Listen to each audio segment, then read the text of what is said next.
најрадиофоничните машки гласови во македонскиот етер.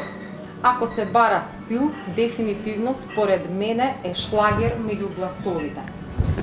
Скоцкан или стокмен стилски, но исто така и неговата мисла е безпрекорно стокмена, дури и кога е без перде. Очи в очи со Огнен Јаневски, но во друг термин и од друг агол. Овој пат аголот има светлина врз неговото потекло. Да. Добро те најдовме, Огнен Јаневски. Добре дојдовте во родниот ми град и во близина на селата родни на моите предци. Повели, раскажи ни какво е твоето потекло, од каде доаѓаш ти, од каде оваа харизма и од каде овој волшебен радиофоничен глас. Прво да ти наздравам. Живи здрави. Живи здрави, добро се најдовме. Добро ве најдов. Очи в очи. Да, очи в очи на нашиот термин, но да, многу убаво кажа од еден поинаков агол во однос на она што се нарекува потекло. Морам да ти признам дека ми беше малку чудно од една страна, но огромен кејф истовремено. Фактот дека ми се јави да ме поканиш во емисија од кое село е баба ти, затоа што тој дел од моето семејство од страната на татко ми конкретно, по неговите мајка и татко, Ѓурѓа и Крстен, никогаш не сме ги разговарале толку многу, затоа што пак од страната на мајка ми можеби биле многу повеќе љубеле да се истакнуваат општествено и тоа да го знаат другите, за разлика на пример од страната на татко ми, кои што не биле толку по експонирањето и веројатно го имам повлечено генот на експонирање во однос на работата. И сега срамежливо, ќутливо ги одбравме нив, не да ги експонираме вака, ептен да ги експонираме јавно. Јавно. Ги криеле, ама сега ќе ги обелодениме. Ќе ги обелоденеме со се. Ќе ги овековечиме. Да, тоа е несомнено најдобриот дел, особено и нивната љубовна приказна и како се запознале и сите тие нешта кои што се однесуваат на делот. И татко ми би бил пресреќен за оваа емисија, морам да признам, и ми е многу жал што никога нема да ја види никогаш, но во однос на потеклото, кратко само ќе го кажам делот од страната на мајка ми, затоа што е познат поприлично и можат да се најдат многу податоци за тоа. Незиниот татко на мајка ми доаѓа како српски хрват или хрватски србин, како и да е тоа, од Далмација, од Сењ во делот на Стариград, и е од мајка романка, од татко исто српски хрват, но е роден во Босна. И кога интернационалната жичка. Да, и кога ќе ме прашаат мене како се чувствуваш ти и дали си, не знам, македонец или нешто слично, велам не, јас сум балканец. Затоа што имам од секаде буквално. Морам да ти кажам нешто. Балканец, ама повеќе имаш нешто медитеранско. Има нешто медитеранско. Ке ти кажам и зошто. И мислам дека знам и зошто. Може би влече линијата на Далмација, од спроти Голи оток. Тука и влече и делот на желбата за правда и праведност.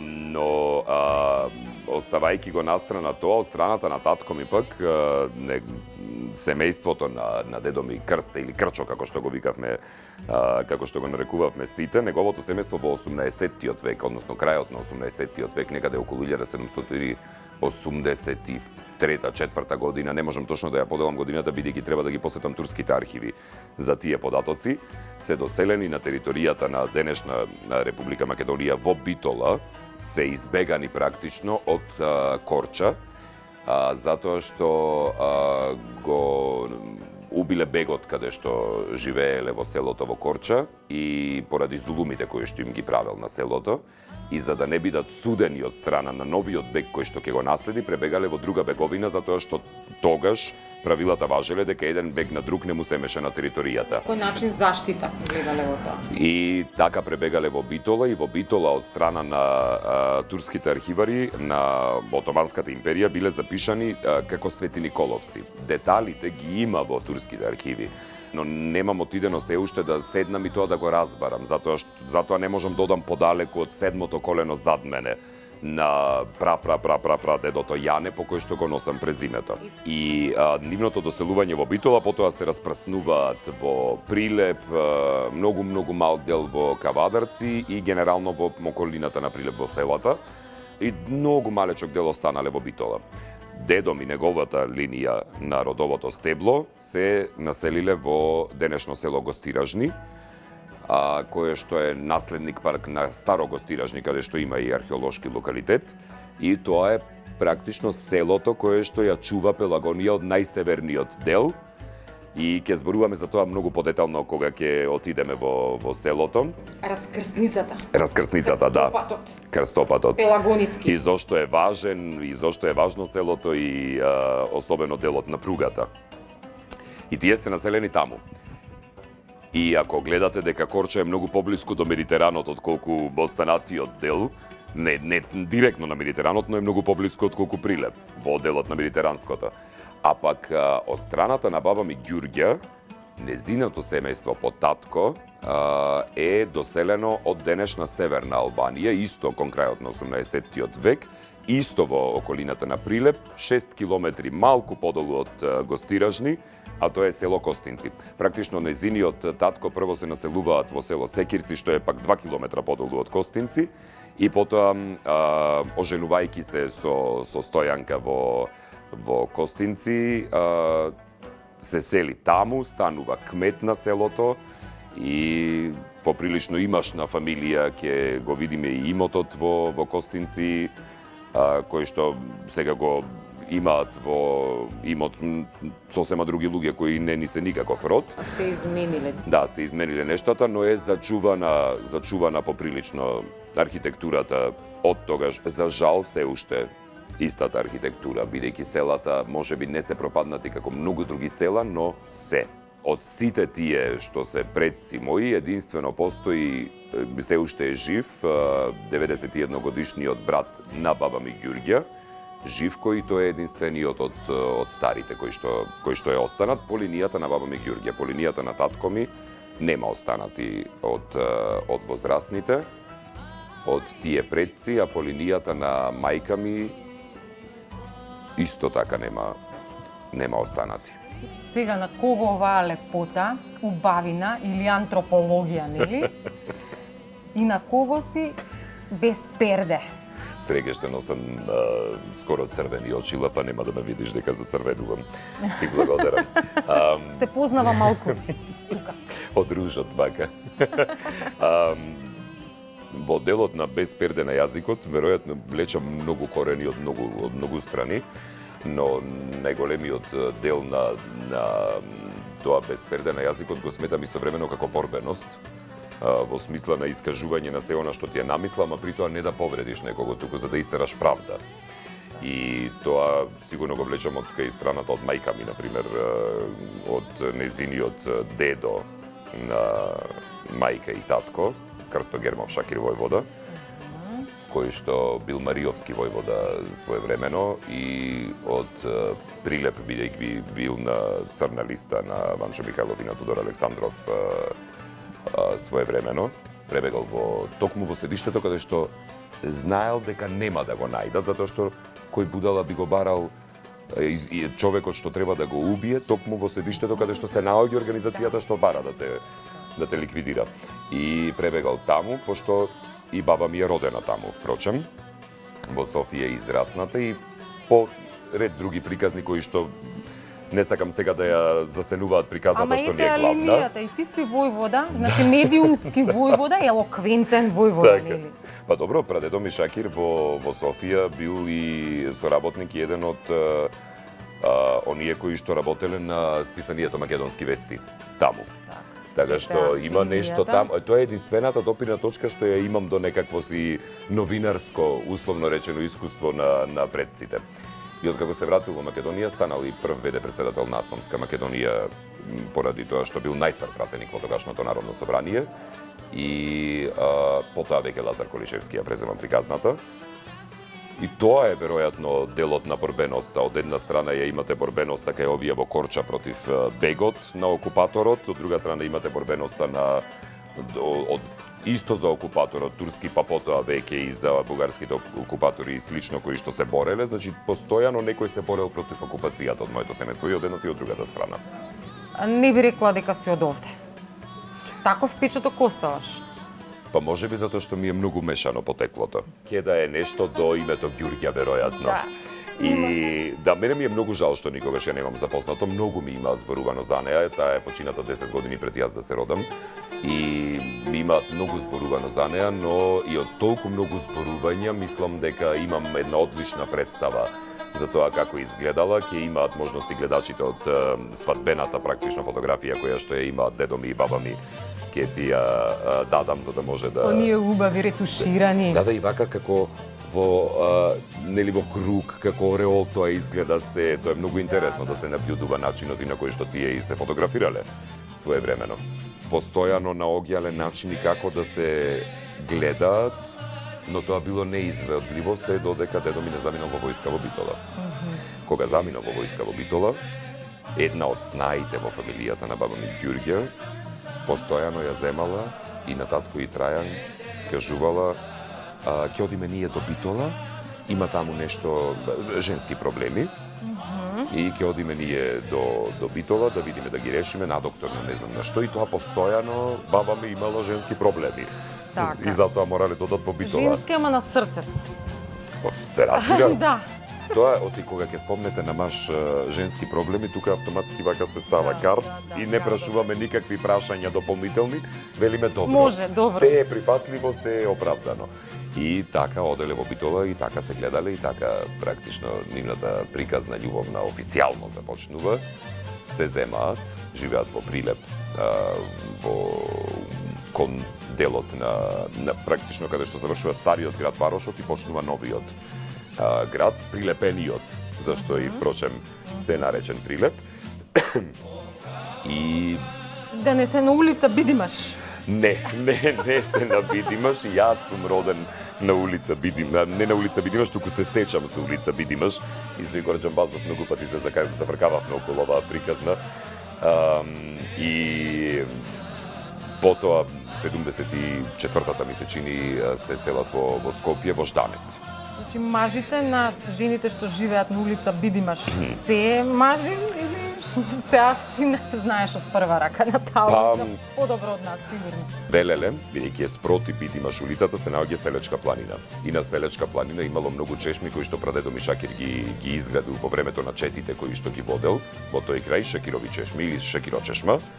И им велеле, ако си маж, оди качи се горе на Шакирочешма, веројатно биле силни, бидејќи Селечка планина е многу проблематична за искачување, сериозно, затоа што и никогаш не била ни освојувана во целост од страна на сите оние кои што сакале да ги окупираат овие краишта. Но исто биле силни и под гората на Бабуна, Да, каде што се наоѓа над впрочем гостиражни, железницата. да. И тука имало интересни маневри, значи десанти, обструкции, херојства, во кои што е вклучена на некој начин и твојата фамилија. Така да одиме да ги видиме, значи зборувам од аспект на современици, сведоци на едно време, на едно партизанско време. Одиме да ја видиме поред она убава приказна, Зона Замфировска, како од каде дошла таа љубов, каде се споила. И во таа чест еве ќе си наздравиме за љубовта, а во чест на татко ти ќе ја направиме оваа емисија. Одлично, многу ти благодарам за тоа.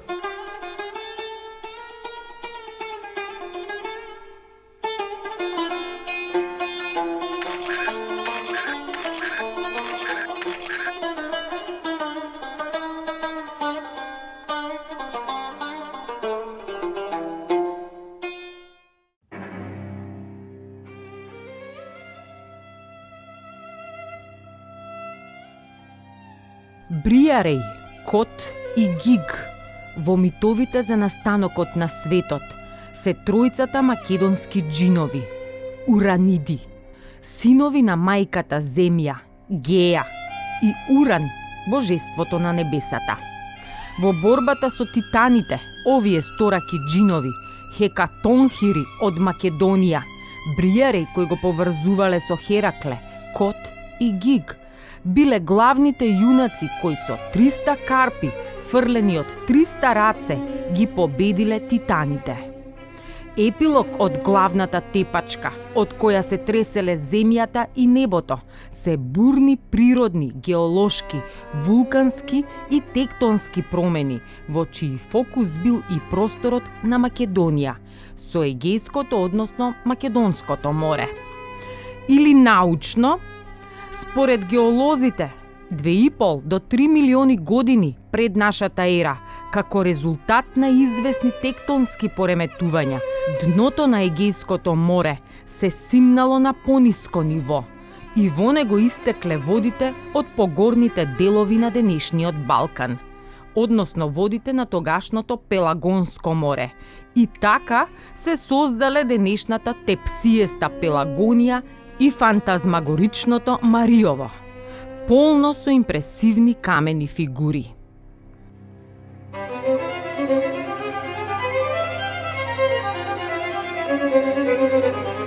Овие зооморфни, антропоморфни, фитоморфни скулптури се ремек дела, мирас од природата, чија најголема концентрација е во Прилепско, на потегот Маркови кули Единак.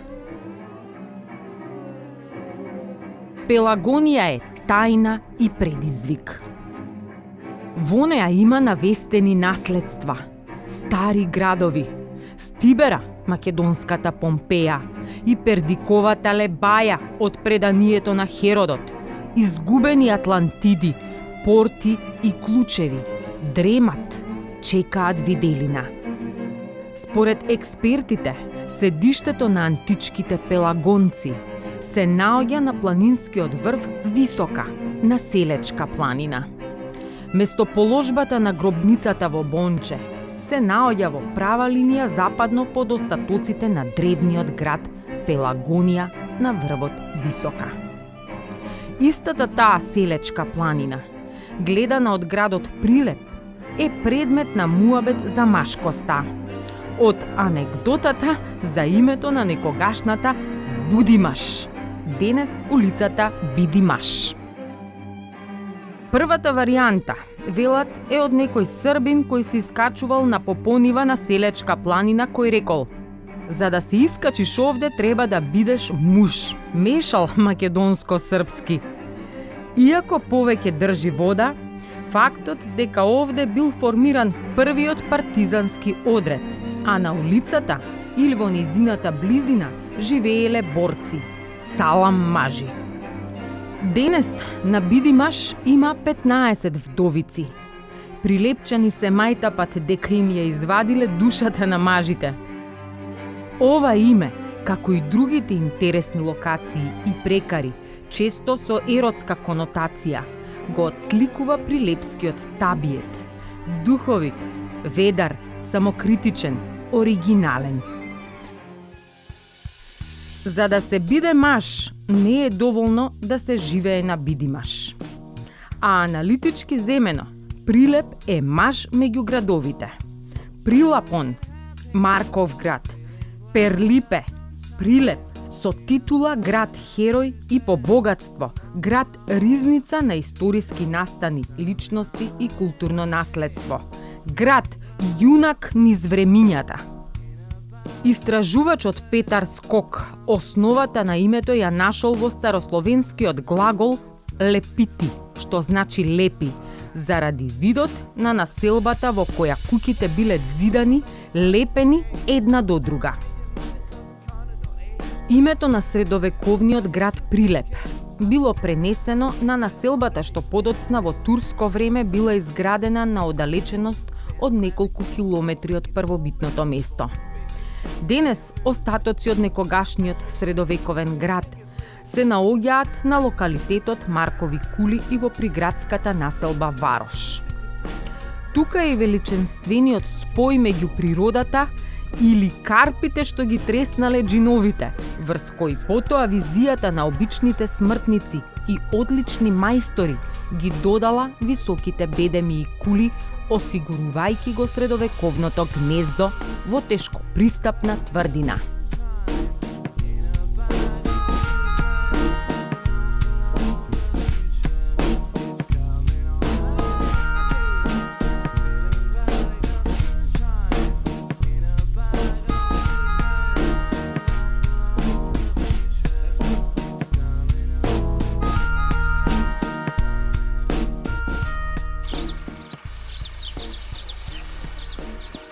На бугарски прилеп значи лилјак.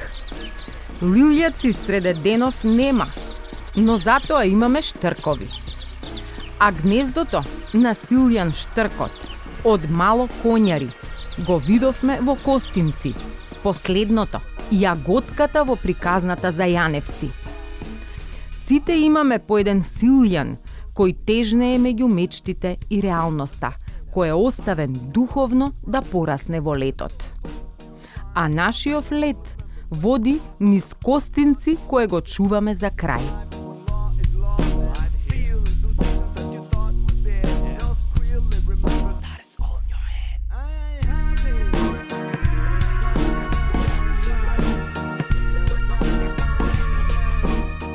Преку долгото албанизирано село Црнилишта, кон северниот крај на Пелагонија, кон скутот на Бабуна. Поранешното гнездо на челичните птици на маршалот, на Тито, неговите мигови против воздухопловната одбрана на ЈНА, ловците меѓу авионите. Така велат мештаните на последното пелагониско село, Гостиражни или Гостиражна, кое во НОП вриело од партизани.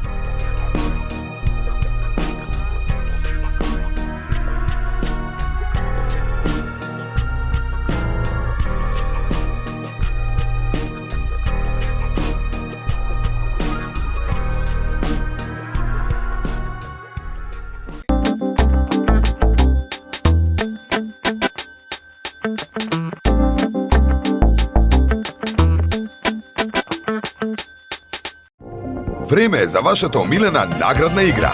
300 дена, 300 телевизори, секој ден по еден. Плюс велосипеди, микробранови, правосмукалки и многу други награди. Погледни во кесичките и провери која од овие награди може да биде твоја. На здравје кафе со Елит кафе. Се сеќавате ли на омилената приказна, на лудориите и соништата од детството? На летните распусти кај баба и дедо, на првата симпатија и вашиот прв настап, на првата добиена деловна битка, на навиките кои ве следат цел живот. Малите моменти нека бидат незаборавни, алегро душеци, за приказните кои се паметат.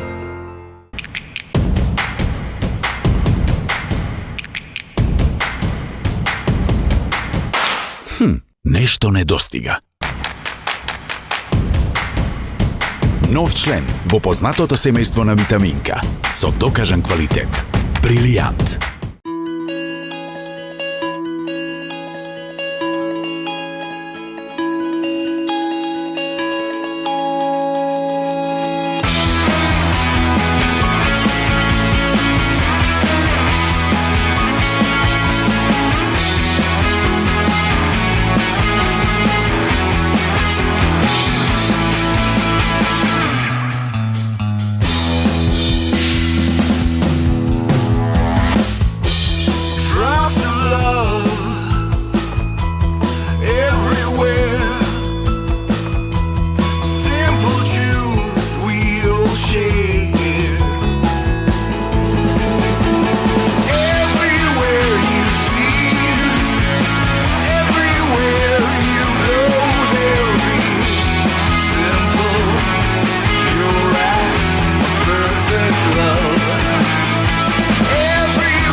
Години Стови Флипс на секаде.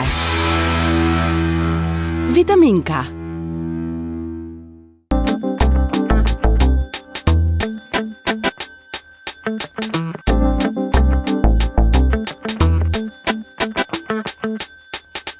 Се уморили, Огне?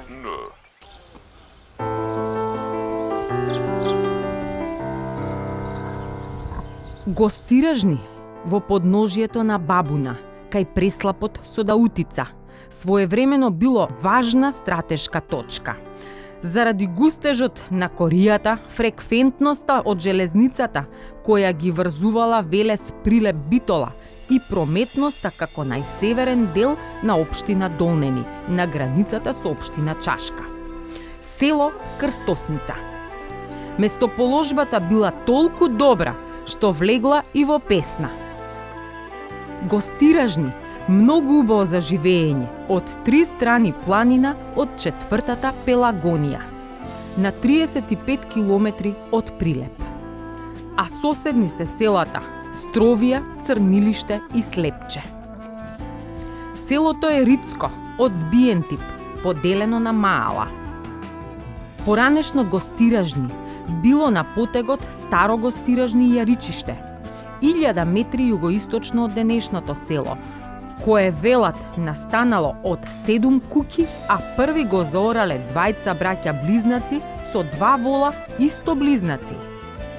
Селото ги има црквите Свети Атанаси и Света Петка, а ги чествува Свети Атанаси Летен, Благоец и Летна Света Петка. Името е кованица од гости и ражни. Гостиражни, како прво село во котлината на Пелагонија, по Богомилскиот преслав, преку кој врвеле Скопско-Прилепско-Велешките патишта. Сосема нормално било точка за одмор, ноќевање и гоштевање. На прашање упатено до младите, каде се собирате, каде излегувате, ќе ви кажат на оваа или онаа нива.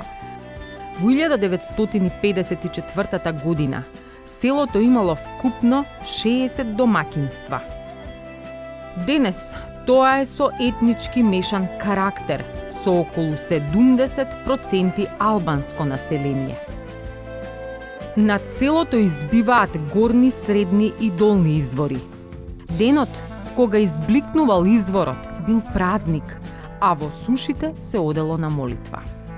Денеска последниве генерации и доселениците во селото не знаат за историјата на изворот, но затоа гордо зборуваат за тунелот и за седата на возот, чии буриња со обрачи си ги имаат како сувенири од партизанската герила. По 6 дена криенка в тунел, тој бил миниран, а експлозиите уште се раскажуваат. Сега сме во Гостиражни и освен што е ова селото на твојот дедо, исто така представува важен историски момент за цела Македонија. Ова е село од исклучителна историска важност. Да, тоа е многу важно да го нагласиме, затоа што сите ние сме учели, и ти и јас, дека првата пушка е пукната во Прилеп кај участакот, и потоа настанува кавгата дали е пукната во Прилеп или во Куманово, па тука настанува нели анимозитетот на двата града помеѓу Прилеп и Куманово, но не мора да се расправаат. Ниту е во Прилеп, ниту е во Куманово. Значи и по преданијата на предците мои, преку дедо ми, на оние кои што се уште живеат во Гостиражни, првата пушка е пукната кај тунелот, кој што ги спојува општина денешна, општина Чашка и општина Долнени, практично влезот кон Гостиражни. И по она што го давал како наредба и Методија Шаторов Шарло своевремено и во јули организацијата на нападот за почетокот на Народно-ослободителната војна, првата пушка е пукната неколку часа пред таа на участакот во Прилеп кај тунелот во Гостиражни. И тоа е вистинската историја, без разлика колку и да се караат прилепчани и кумановци, вистинската историја е токму таа.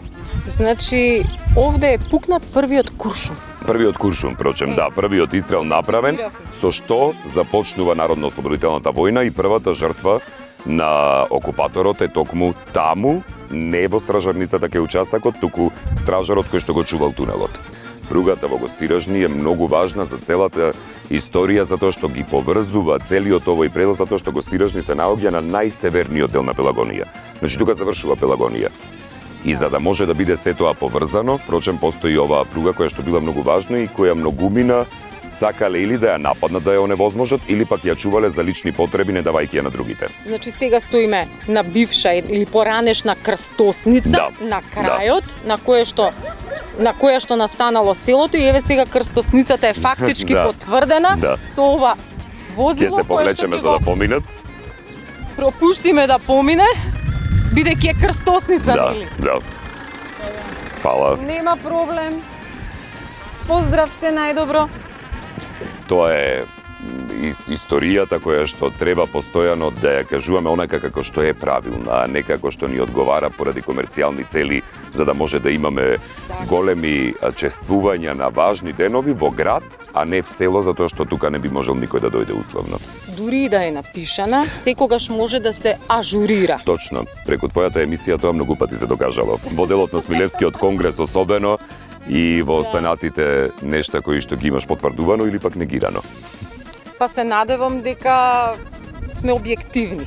Историјата е многу деликатна работа, многу чувствителна работа и затоа треба постојано да се прегледува на некој начин, да се истражува и да се прегледува. Да, има баш ете од новите информации кои што ги дознавме и од луѓето кои што се тука, кои не ги знаев ни јас, нели ги разбравме и двајцата, значи конкретно баш зад нас и се наоѓа таа карпа каде што 45 мина партизани се криеле во под карпата како пештера, како соба и која што неодамна била откриена, како што ни кажа и Крсте. Впрочем, како и дедо ми, да, и тоа се на да, на татко ми практично повеќе. На татко. Да, и тоа се информации кои што се многу значајни затоа што се откриваат еве и во поново време постојано. Значи поздрав. Го смири добро е. Го смири автоматски, ама не. Некако не. Село без кучиња не е село. Дополнително, она што е исто многу важно за оваа пруга, која што го врзува целиот овој крај, е дека практично пред почетокот на Втората светска војна, значи на Народно-ослободителната војна тука, воз кој што бил препон со буриња, со обрачи, стоел 6 дена во тунелот, бидувајќи му страв да дојде до железничката станица, затоа што токму и партизаните кои што се криеле горе го чекале сето тоа за да може да го нападнат возот и после 6 дена откако тргнал тоа и се случило токму баш зад нас на железничката станица. Да го дефинираме возот и нападот на возот може? Може. Буре барут. Буре барут. Може. Тоа е приказната, да. Буре барутот бил овде во Гостиражни. Да, во Гостиражни. Или како што оние кои што се од тука или живееле тука или живеат, го викаат Гостиражна. Гостиражна. Да. Значи буре барут.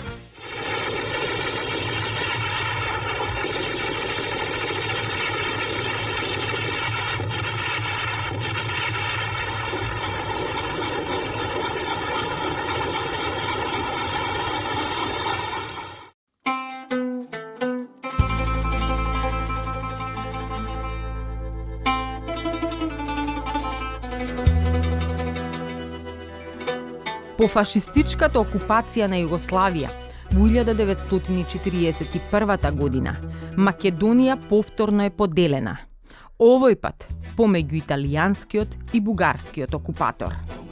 Ако прецизираме, тогаш и пред 11 октомври 1941 доаѓа до вооружен отпор против окупаторот.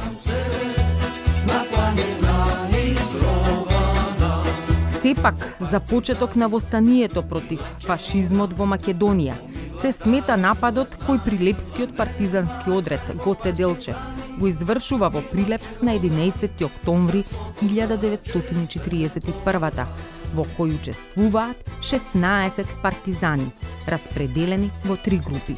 Првата го напаѓа бугарскиот полициски участок, втората затворот, а третата има задача да ги прекине телефонските врски и електричната инсталација. Гостиражни или буре барутот под Бабуна било и станица и скривалиште и заседа, крстосница низ која врвеле јунаци и кодоши. Овде е предаден младиот партизан Љупчо од Охридско Конјско, кој е стрелан на стражарницата. Мајчините солзи и клетви ја сотреле фамилијата на Кодошот.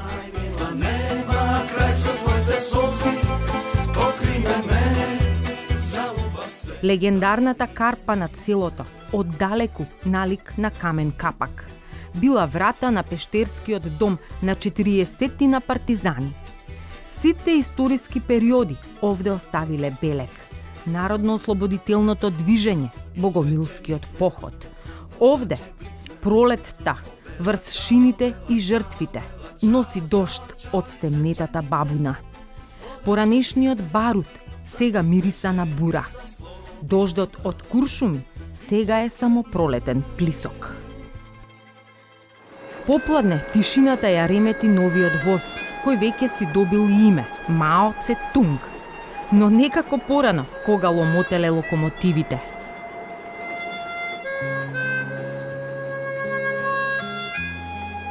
Крсто Јаневски, железничарот, дедо му на Огнен, живеејќи ја историјата што сега ја збориме, мислел на ѓурѓа. Како да ја симне од конј и да ја качи во воз. Да си ја земе од Костинци во Гостиражни или било каде, па макар и у свет. Во сите 100 думи, најтешката е онаа против забранитата љубов. Романса Гостиражни вија Костинци и меѓу нив Црнилиште, нанижено со печалбарски и дотерани катни куќи од обете страни на патот.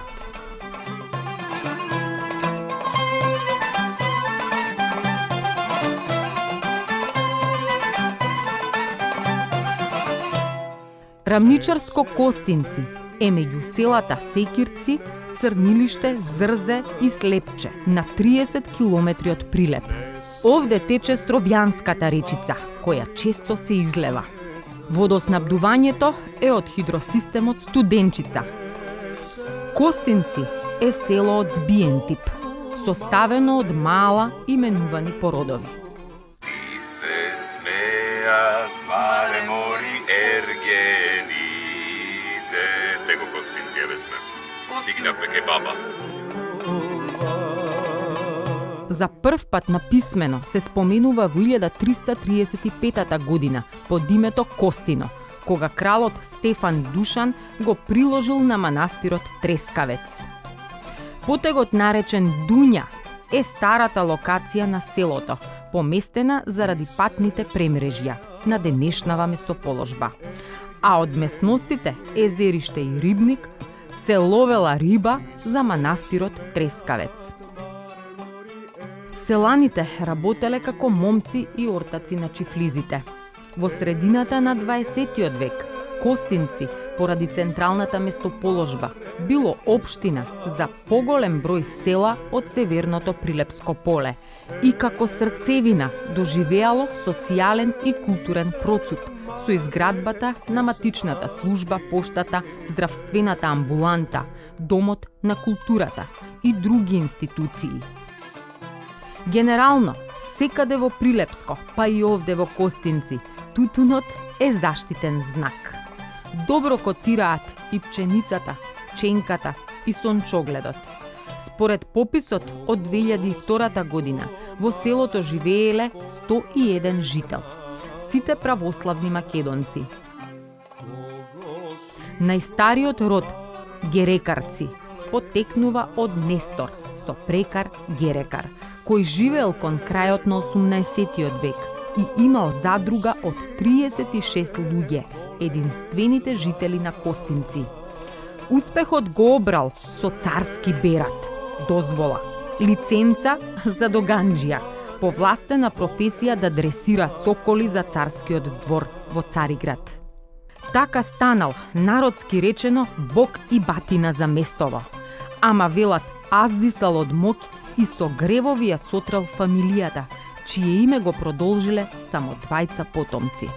Доселени македонски родови се Джиковци и Анкуловци.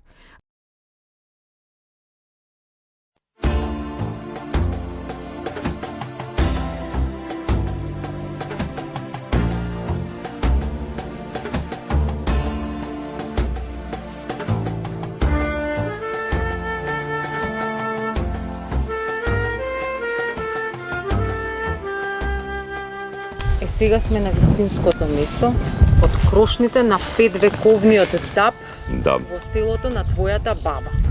Јас би рекол дека ова е тој чинарот на Костинци. Чинарот на Костинци. Нели, убаво звучи. Убаво звучи, да. Да, под крошните... 5-вековниот. 5-вековниот. Практично, првите податоци кои што покажуваат за населување во селото Костинци, кое што е на 6 километри од Гостиражни, селото на мојот дедо, Првите податоци покажуваат дека тука се населили луѓето во 14-тиот век.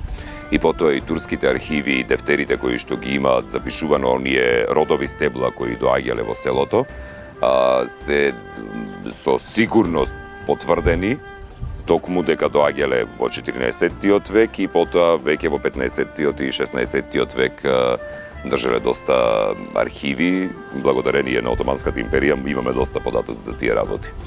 Тука некаде се значи дабот со црквата. Да, да. За црквата јас Сплотени се. Да, јас од податоци кои што ги знам од мајка ми, која што иако е сна во овој дел на фамилијата, бидејќи овој ми е дел од потатко ми, мајка ми како историчен уметности археолог има работено на црквата во Костинци на Рождеството Мала Богородица. И според тие податоци до тогашни, според нивните истражувања од 17-тиот век, но кога разговаравме со мајка ми рече, јас века мислам дека доаѓа уште од средновековниот период, што значи држи вода муабетот и на човекот кој што е домаќин на црквата, томе држи вода дека тука е некаде 14-15 век. Природно со дабот. Со дабот, точно. Природата го детектирала периодот. И со периодот кога доаѓале, кога се населиле, многу е природно да изградиле црква за да може и да посадиле даб. Не еден, и тоа неколку ги има во околината. Да. Е, сега љубовната приказна која е? Таа зона Замфирова, нашата зона Замфирова.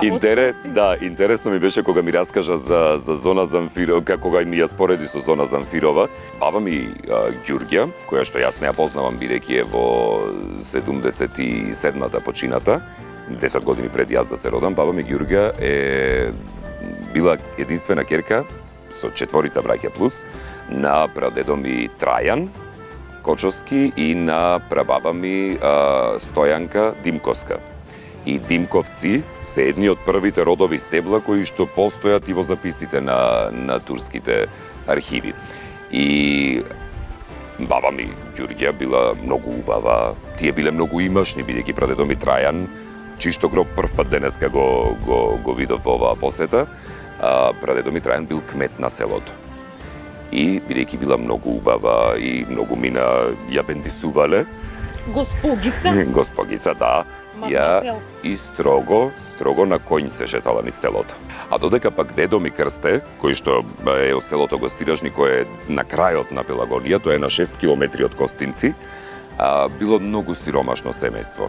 Значи, и да, ептен, значи тоа биле 9 деца, од кои што 3 не успеале да достигнат старост и слично, и помагал многу на неговите и во земјоделски работи, се вработил како железничар, бидејќи рековме дека Гостиражни е многу важна железницата, и од секогаш ја загледувал, но била недостижна.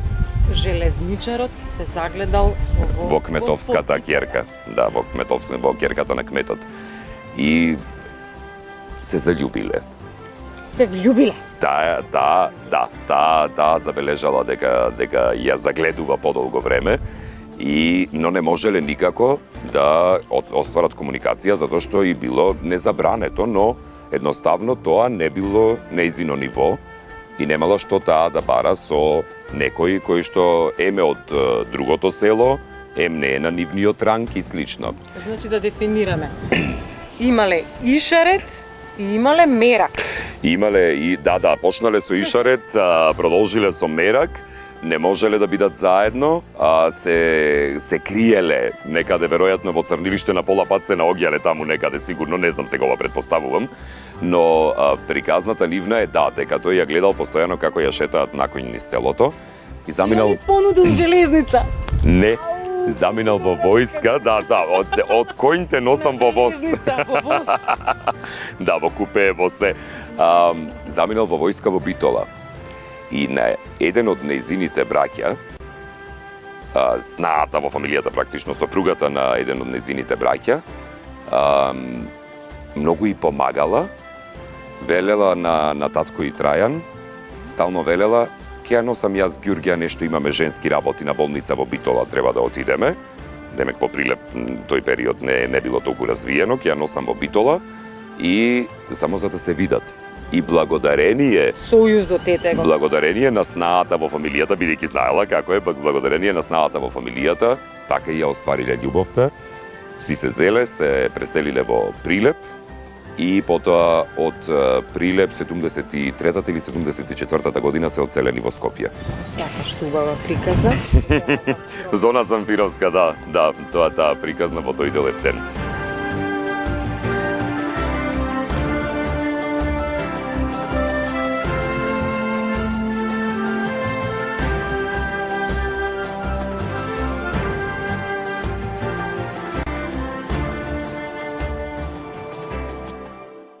Црквата Рождество на Пресвета Богородица 4 века го чува и негува христијанството во мултинационалната Долненска општина. Оваа еднокорабна црква била подигната во 1624-25 година. Надписот над влезот во внатрешноста ги посочува ктиторите Поп Стојко, Милош и Коста од блиското село Стровија. Нејзиниот изглед е резултат на неколку фази на изградба. Прво е подигната малата еднокорабна црква со полокружен свод и тристрана апсида на источната страна. Подоцна е проширена од западната страна со припрата и трем. Долгата странична трепезарија е дотерана во поново време, со влог од љубов, посветеност и труд на оние кои најмногу се грижат за неа. Фрескописот е вистинско ремек дело од локалните мајстори. Ако се внесете, тој е импресивен. Сцените од страшниот суд се стаписувачки.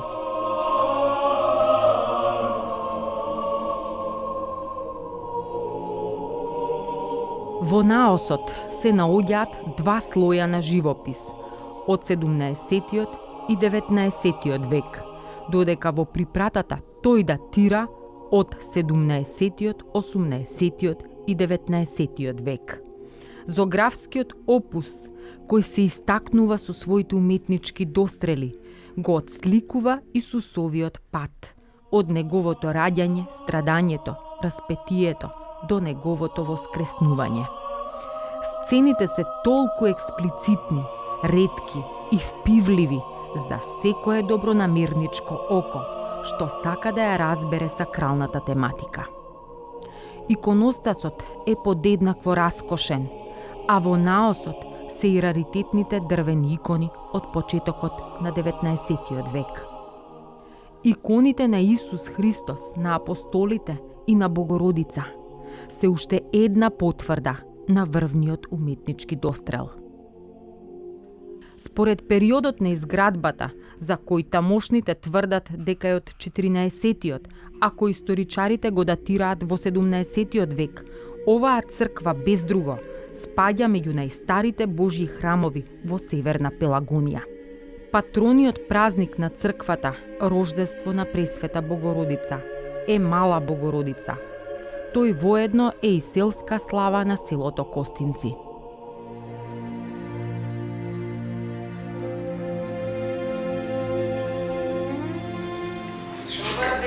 Добар ден. Како сте добри? Добро, Ајде да се живи и здрави ова за нашата црква. Да се најде. Ова ти друг пат и сега ти е слава дека да направиш ти први. 21 кој? Септември. Видиш на 21 септември. Да ти има ти да само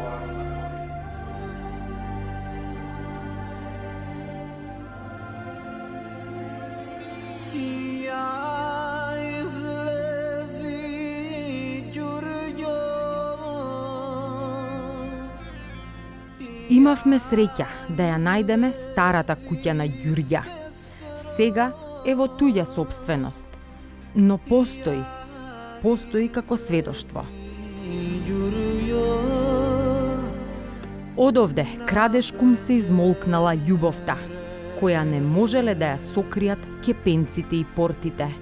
Од чардакот во Костинци, погледот на армасаната патувал до железницата, до Гостиражни, буре барутот на нејзиното срце.